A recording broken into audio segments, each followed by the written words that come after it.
السلام علیکم ورحمت الله وبرکاته. محترم ورور پوښتنه کړې وه چې خپلې ښځې ته زکات سړی ورکولی شي، سړی ښځه او یا ښځه سرمایدار یې میړه یې مسکین وي کولی شي زکات ورکړي. محترم وروره، ښځه میړه د یو د بل لپاره د زکات مصرف نه دي، ځکه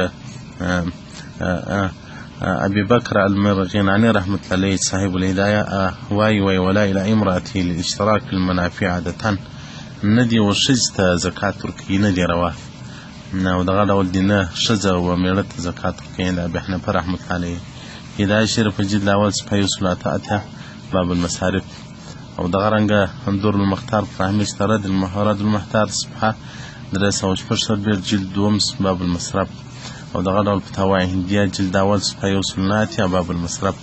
نو ښځه او خاوند یو له بله زکات نسي یو بل ته ورکولی. والسلام علیکم ورحمة الله.